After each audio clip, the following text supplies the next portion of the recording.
Good morning, friends. I hope you are all fine at your home. Today, I took a new topic from another book, that is Politics in India Since Independence. What's that? Politics in India Since Independence. And then our topic is India's external relations. India's external relations. As usual, I will start with the concepts of this chapter so that you should be clear that what we are going to do in this chapter. In the concept, the first point is India got independence from the British rule on August 15, 1947. After achieving independence, India adopted non-alignment as the basis of her foreign policy. Here we will start with our foreign policy, and in this chapter we will also deal with India's external relation. That's why our foreign policy is depend upon, that is, non-alignment. Point number 2.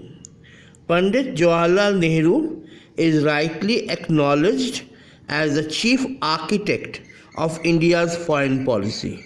Who was chief architect of India's foreign policy? Pandit Jawaharlal Nehru.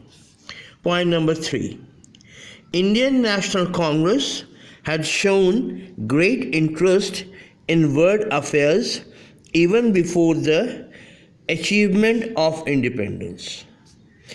Pandit Nehru outlined the basic elements of India's foreign policy in his speech broadcasted to the nation on 7th of September 1946.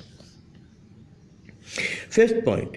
Pandit Nehru described the role of Pakistan as described the people of Pakistan as no different from the people of India on the occasion of the 7th anniversary of India's independence. He told that Pakistanis are also a part of India, was also a part of India, so there is no difference between Indian people and Pakistani people.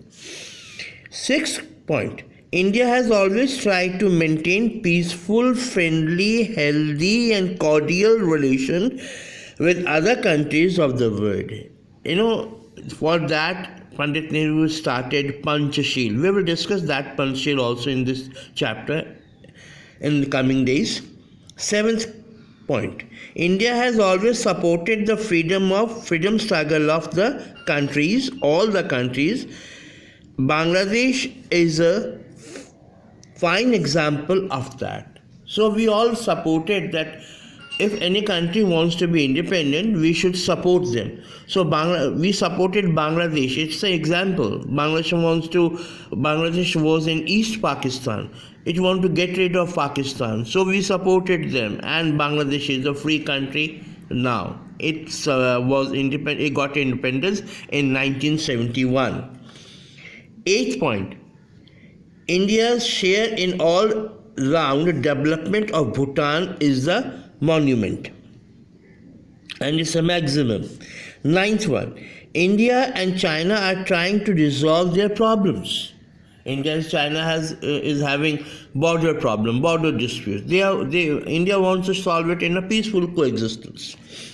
10th. India played a significant role in the economic development of Nepal. Nepal is in just nearby neighboring country. We want to play our economic role of the development of Nepal. India and Pakistan always have difference between them for two main causes. Firstly, Kashmir issue, and secondly, Pakistan's support to terrorism. Everybody knows that with Pakistan we have 2 points, 2 main points. That is for the always we have got the differences between these 2 points. First point is Kashmir issue, and secondly, Pakistan's support to terrorism. Right. So, 12th point. India has always tried to resolve the problem with Pakistan, but Pakistan's attitude is not supportive.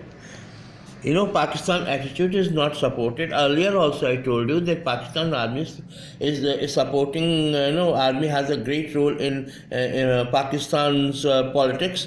Imran Khan is always supported by Pakistani army, right? Vice versa. So they always support terrorism, against terrorism, and Pakistan attitude is not supportive. India and Sri Lanka resolving their problem with positive attitude. India and Sri Lanka. So we have some problem with Sri Lanka also, but we resolve the problems. Next point, next point of this lesson in the next video. Till then, thank you.